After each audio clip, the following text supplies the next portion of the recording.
It's Tuesday, the 11th of July, my birthday month, and I like that word July as well. You folks are listening, there's only 5 copies left.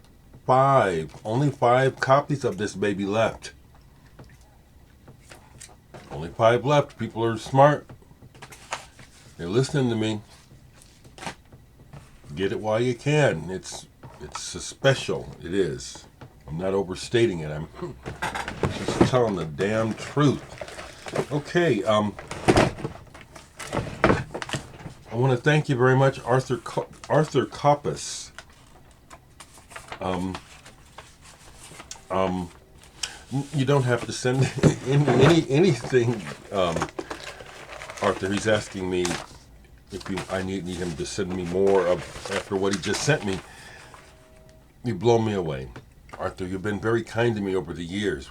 We have never met, but you've sent me some really wonderful items, as well as the sentiment in the letters. It feels very friendly and genuine. Thank you so much. So what I'm talking about is, I got some mail yesterday, and Arthur sent me. He's getting my weight up on my Peter Brotzman. Peter Brotzman records are not easy to come by, and when I usually see them, they're expensive. So he sent me some Brotzman on CD, and I've already played 2 of them. Last Exit, Low Life.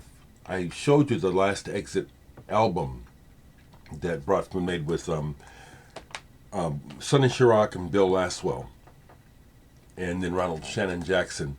And I knew about this one, but I didn't have it. So, Last Exit. It's intense stuff, people. Peter Brotzman quite literally was a force. The other one I listened to some because I had not ever heard this one. K.G. Hino with Peter Brotzman and Jim O'Rourke. Two City Blues. This is intense. K.G. Hino is a character. He's someone who, I've read about him. I have some of his music. He's very intense, very raw. But his story, I don't know, and I'm curious about. The meeting of these 3, with Jim O'Rourke being the one playing the most bluesy of the 3, is it's pretty intense and pretty cool. I don't know if that's the right word, but it was like KG Hino does this vocal stuff where it sounds like he's like, it's like Brotzman. It's like he's gonna vomit up his insides. Very intense. And the other one that you sent me, Arthur, fantastic. I haven't played it yet, but Jazz in der Kammer, Deutsche Theater, Berlin, 1974. Peter Brotzman, Frederick Van Hove, and Han Benink. Wow. Thank you, sir. These people, in even beyond what they play and listening to it and absorbing it, how they do what they do, I find very inspiring. Like Victoria Shen, Eviction. I'm still working on my upcoming show. She's not in it, but she's inspired me to, and they inspire me too, to follow my muse. Don't worry about the audience, what they think. Do what my intent is. Do what the art or the motivation tells me to do. Just follow my muse.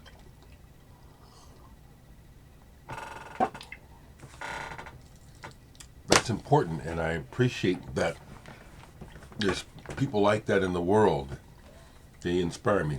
He also sent me a Quartet CD. I like Quartet. I don't buy Quartet. I have stuff on the computer and a single. I find that when I listen to Quartet, it makes me think about just making music rather than listening to his. There's a similarity in I find a similarity in our approach. But he sent me this, and I like it. Which one is this? 16 Oceans. Kieran Hebden, Quartet. I have the records he made with the drummer Steve Reed as well, the jazz drummer. Good stuff, and I like good graphics. That's pretty. Thank you so much, Arthur. You don't have to send me anything, but if you want to send me, I graciously accept. But thank you so much. I'll consider those birthday presents. Thank you. I also got something in to review from Arvo Zylo. This is a new issue of his, I think, 2010 CD, 333. And the one sheet that came with this is pretty interesting. I see that he's put out something on my friend Scott Schultz Timble Tapes label. And Scott is quoted here on the one sheet. This is intense electronic work, and he talks about, the process and how he had done this on a certain old computer that, the chip in the Yamaha made it do things, and it's interesting, it's an interesting story about the making of this sound. This is at times really harsh and very intense and very glitchy. It sounds at times like you're listening to Malfunction, which can be intriguing. But 333, this is pretty cool, and I see he's put something out on Timble Tapes. Did I say that? This is the way that he's going about this. I applaud. He shares here that Arvo Zylo, I looked him up, he's put out a lot of stuff over the years, and he'd released mostly handmade CDRs with variants of these very early versions of this. They released a CD as well. So this is the first release in a more final format. This comes in a 6-panel digipack in an edition of 333 copies. He was saying here that 333 was set in motion by the fact that he had been seeing the sequence of numbers almost every day since 2003. Sometimes stuff like that happens and you can't ignore it. So the name of this is 333.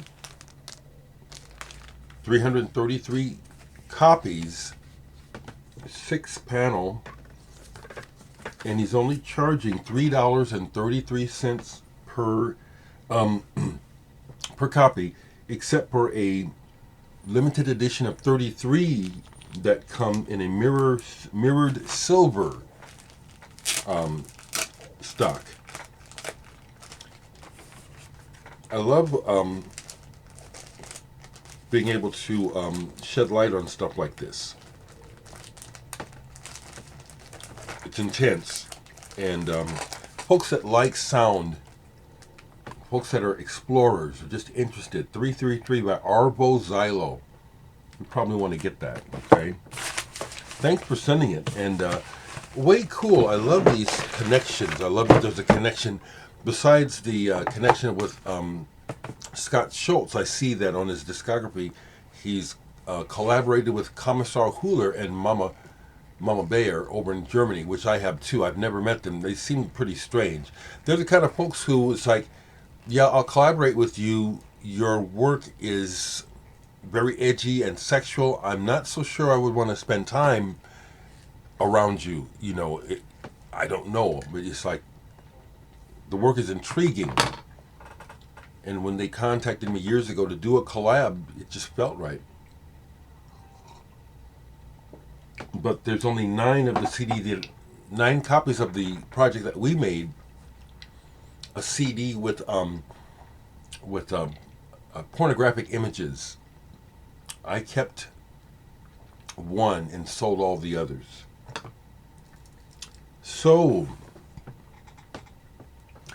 Folks, thanks for being with me. And regarding Peter Gabriel yesterday, yeah, I'm a longtime fan of Peter Gabriel's, and been on his mailing list for years, so I know all about the new album I.O.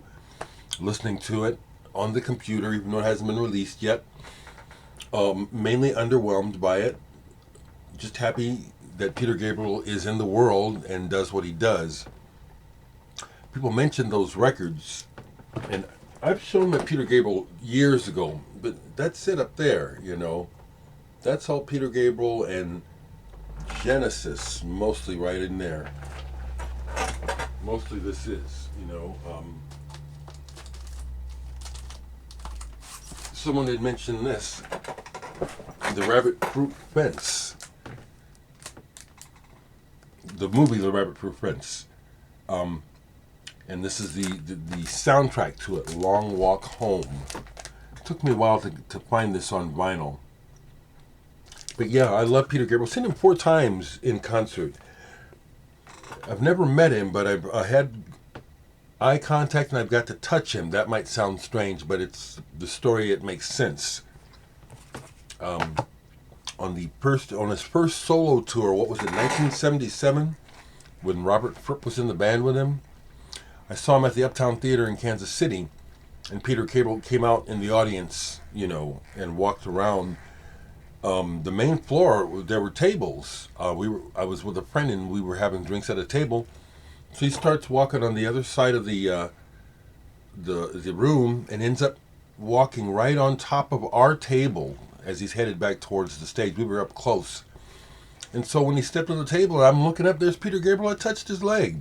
And he reached down and touched my hand as he passed, you know, kind of like, you know, using my touch to help him steady himself to keep moving. That was a wonderful moment, you know, back in the 70s.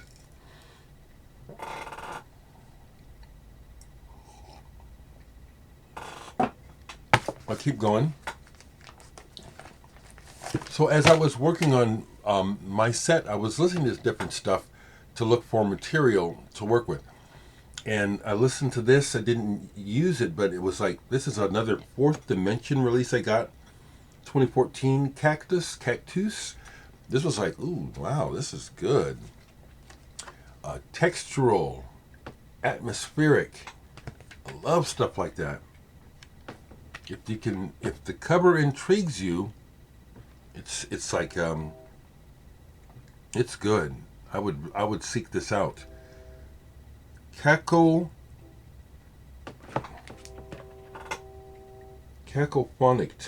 Cactus. This is cool.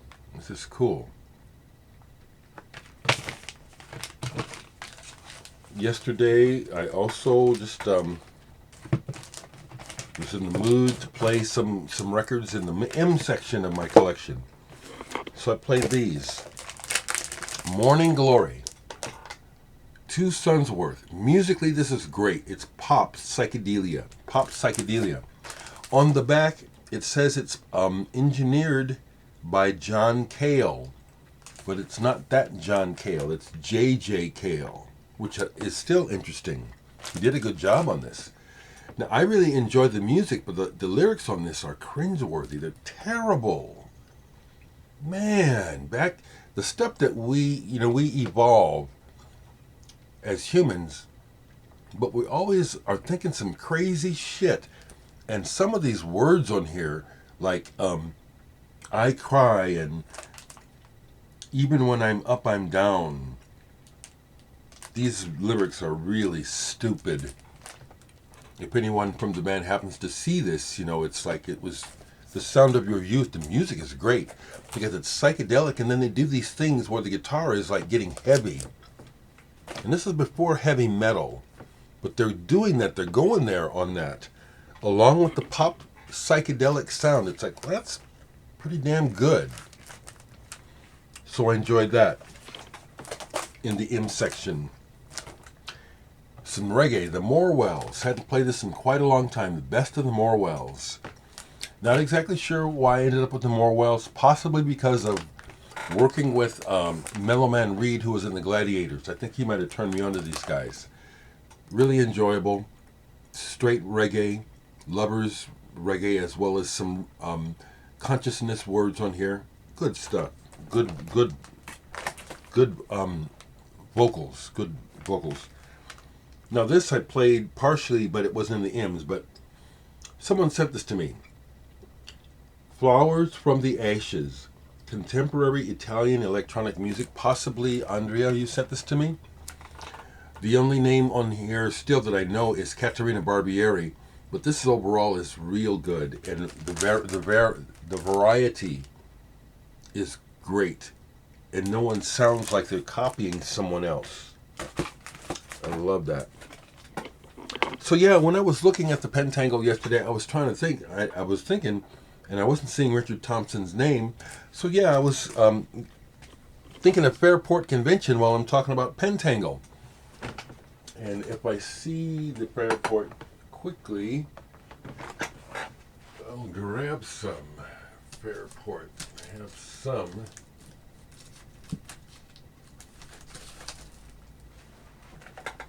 I like English rock, I really do, and it is. It's like I can trip. I trip on it. I do. I like it. I really do. So I've had more Fairport Convention, and I got rid of some because I wasn't listening to all of it. But I've got Unhalf Bricking. Let's see which version of the Island label this is on, because Islands had many different. I don't have very many pink islands. This is Pink Rim Island. The pink labels, which isn't their first. They've gone through many variations. I like it when I can find those, because those are rare to find in this area. So I have that. Richard Thompson's guitar playing. I love it.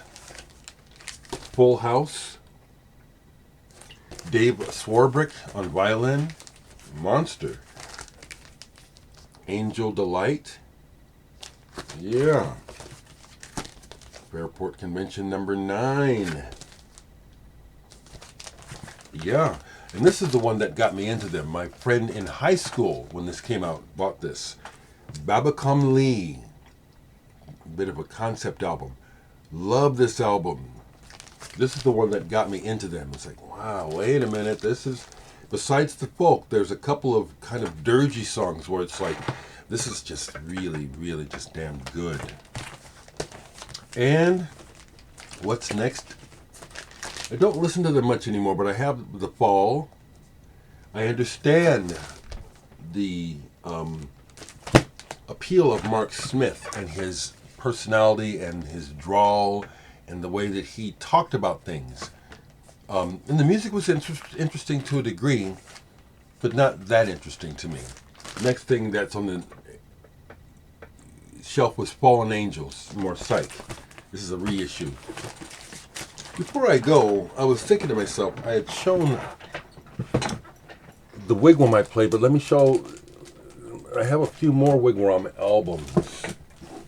They're hard to come by in this area. So let me go ahead and show what I have. So I got turned on to Wigwam through reading the New Music Express and Melody Maker back in all through the 70s. You know, as often as I could get them, I would get them. And so I read about Wigwam, this album, The Lucky Golden Stripes and Star Pose. The way they described the band caught my interest. I thought I'd probably like them. But I was intrigued by the name of the album because it made me think of the cigarette brand from the 60s, Lucky Stripes. And the wordplay on here is pretty cool, but the music is really what I like about Wigwam. So I have their first album. Not a first run, but this is hard to come by. Hard and Horny. This is really good. It's on that, to me, it's a very collectible label. Love Records. I love that logo. Look this up. This is hard to, this is good stuff. Interesting how the band, to me, besides the San Francisco American influences, I hear a strong Stevie Wonder influence on this band. Here, Tombstone Valentine. American Promo on Verve Folkways. Is that right? Yeah. And look at the hype sticker. In the tradition of Tommy, Bee Gees and Abbey Road. They tried. Wigwam could have been. Coulda, shoulda, woulda. What else? I showed you Fairy Port. Fantastic album. And the other one that I was after for years and I got an original but not a gatefold, but it's on Love. Being has the insert and everything. Fantastic. This is killer. And so I went ahead and got the reissue, like the Fairy Port double album. Really nice. Is this yeah, and it's also in colored vinyl. Great band, Wigwam. I've got a couple more by them. I just felt like showing more. And then again, okay, and so then after, well, I think this was before Lucky Golden Stripes, Nuclear Nightclub. It's like they were just on the cusp of having a commercial breakthrough. This is a real good album. Every song. Great cover too. Compilation on the Love label, Wigwam. Another one that's, I don't know how easy it would be to find a copy of this. I talked about this where I had an original. I don't know why I sold it. Here's a reissue, double album, dark album, and a comp. Rumors on the Rebound, double album compilation. Really good band. Real good band. Okay, that's what I have to share today, and hopefully I'll have news about records and CDs arriving this week. Okay, I'm out of here.